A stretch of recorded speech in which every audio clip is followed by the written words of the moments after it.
Assalamualaikum warahmatullahi wabarakatuh. Kembali lagi dengan saya Nila Dina Nasihah. Terima kasih sekali buat teman-teman semua yang udah klik video kali ini.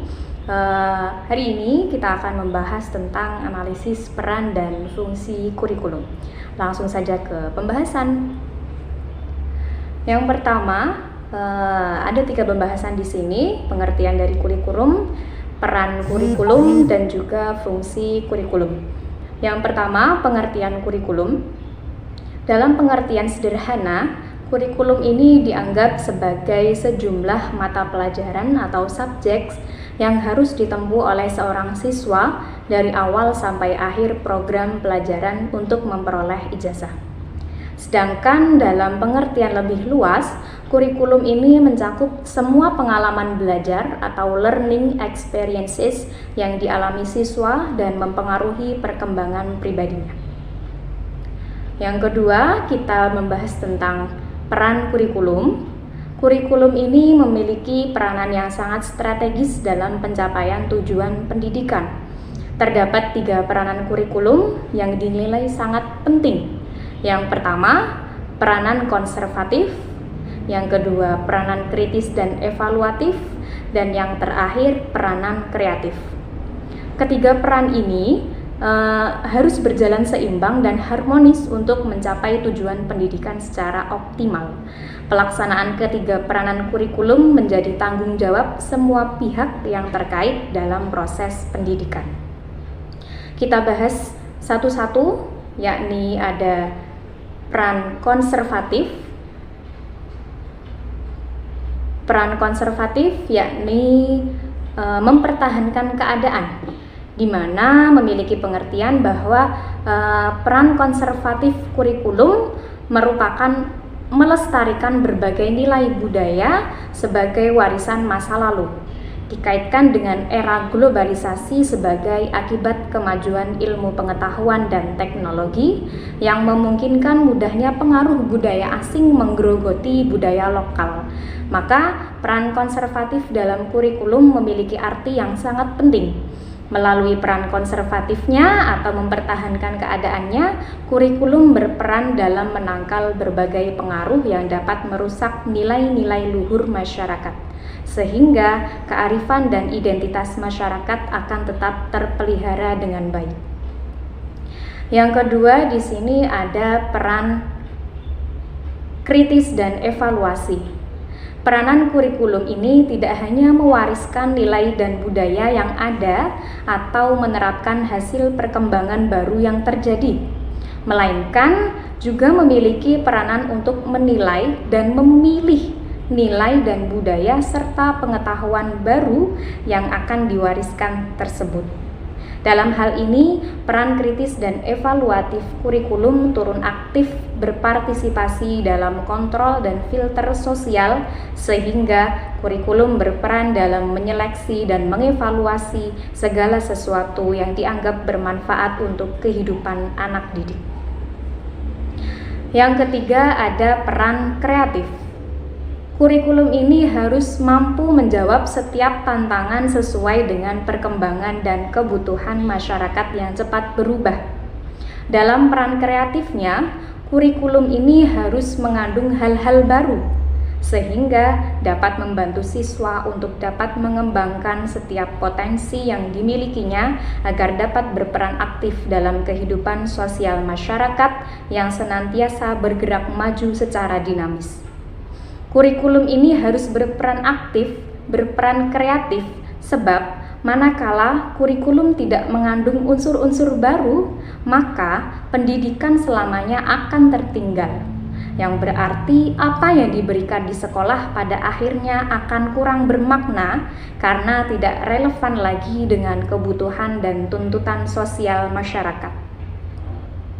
Pembahasan yang kedua, di sini terdapat fungsi kurikulum. Kurikulum ini berfungsi sebagai pedoman dalam pelaksanaan pendidikan di sekolah bagi pihak-pihak yang terkait, baik secara langsung maupun tidak langsung. Di antaranya seperti guru, kepala sekolah, pengawas, orang tua, masyarakat, dan peserta didik itu sendiri. Selain sebagai pedoman, bagi peserta didik dilihat dari cakupan dan tujuannya. Menurut McNeil, isi kurikulum memiliki 4 fungsi, yaitu fungsi pendidikan umum atau Common and General Education. Yang kedua ada fungsi suplementasi atau supplementation.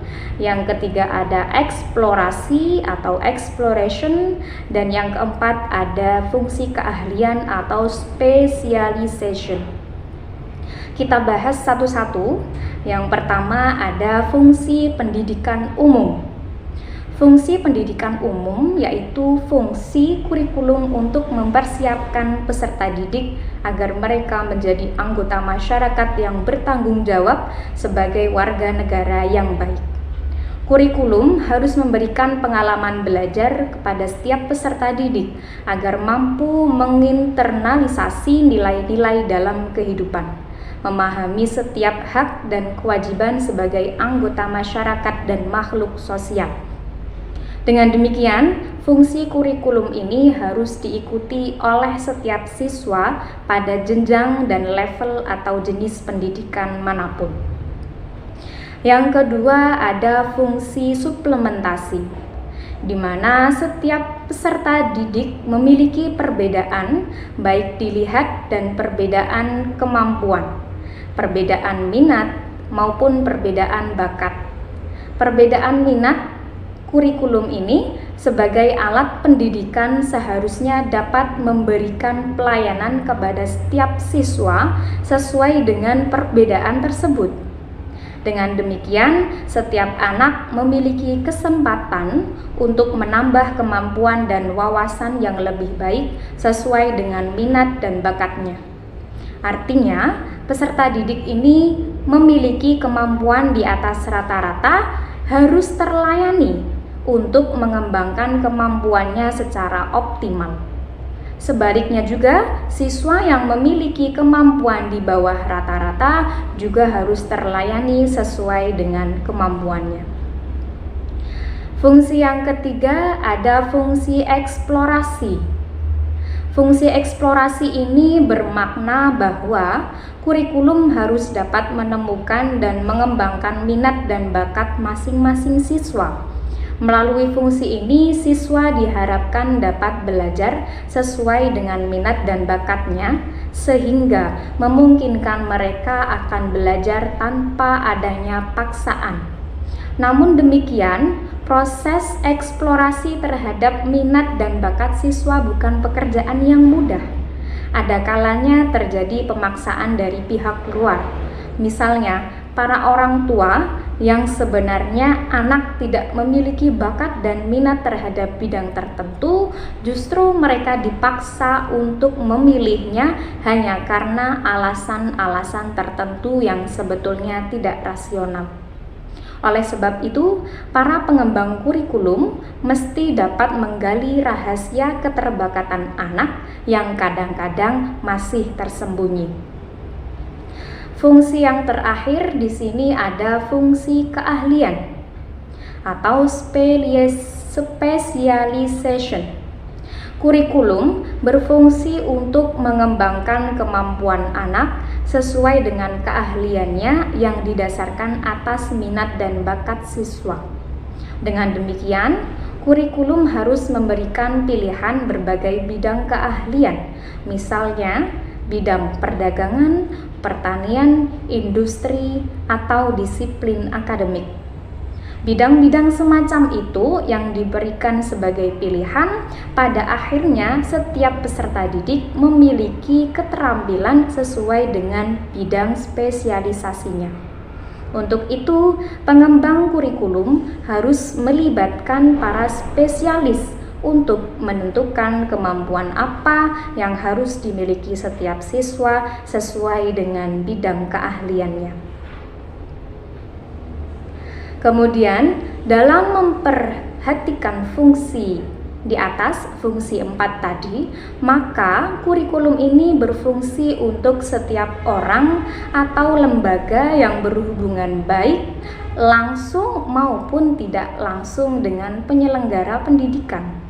Fungsi kurikulum dalam pendidikan dapat dikelompokkan lagi menjadi beberapa bagian, tergantung pada pihak yang menerimanya. Lantaran kurikulum merupakan suatu sistem yang sejatinya berkaitan dengan banyak orang. Yang pertama di sini ada fungsi kurikulum bagi guru. Bagi guru, kurikulum berfungsi sebagai pedoman dalam pelaksanaan proses pembelajaran. Proses pembelajaran yang tidak berpedoman kepada kurikulum maka tidak akan berjalan dengan efektif. Sebab pembelajaran adalah proses yang bertujuan, sehingga segala sesuatu yang dilakukan guru dan siswa diarahkan untuk mencapai tujuan tersebut. Sedangkan arah dan tujuan pembelajaran beserta bagaimana cara dan strategi yang harus dilakukan untuk mencapai tujuan itu merupakan komponen penting dalam sistem kurikulum. Yang kedua, ada fungsi kurikulum bagi kepala sekolah. Jika bagi kepala sekolah, kurikulum ini berfungsi untuk menyusun perencanaan dan program-program sekolah. Dengan demikian, penyusunan kalender sekolah, pengajuan sarana dan prasarana sekolah kepada dewan sekolah, penyusunan berbagai kegiatan sekolah baik yang menyangkut kegiatan ekstrakurikuler dan kegiatan-kegiatan lainnya harus didasarkan pada kurikulum. Selanjutnya ada fungsi kurikulum bagi pengawas. Bagi pengawas, kurikulum ini akan berfungsi sebagai panduan dalam melaksanakan supervisi. Dengan demikian, dalam proses pengawasan, para pengawas akan dapat menentukan apakah program sekolah termasuk pelaksanaan proses pembelajaran yang dilakukan oleh guru sudah sesuai dengan tuntutan kurikulum atau bahkan belum. Sehingga berdasarkan kurikulum itu juga pengawas dapat memberikan saran perbaikan. Itu juga pendidikan, karena pendidikan adalah usaha bersama. Tidak mungkin tujuan pendidikan akan berhasil secara optimal manakala semuanya dibebankan pada guru atau sekolah. Dalam kaitan inilah, orang tua perlu memahami tujuan serta proses pembelajaran yang dilaksanakan oleh sekolah. Fungsi selanjutnya ada fungsi kurikulum bagi orang tua. Dengan demikian, fungsi kurikulum bagi orang tua adalah sebagai pedoman untuk memberikan bantuan baik bagi penyelenggara program sekolah maupun membantu putra dan putri mereka dalam hal belajar di rumah sesuai dengan program sekolah. Melalui kurikulum, orang tua akan mengetahui tujuan yang harus dicapai serta ruang lingkup materi pembelajaran. Dan fungsi yang terakhir yakni fungsi kurikulum bagi peserta didik.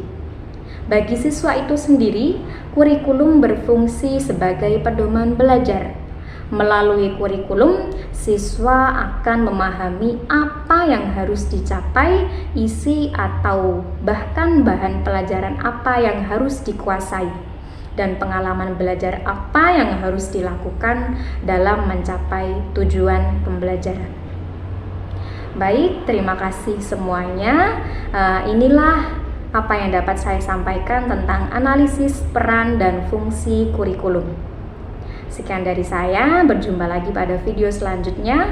Wassalamualaikum warahmatullahi wabarakatuh.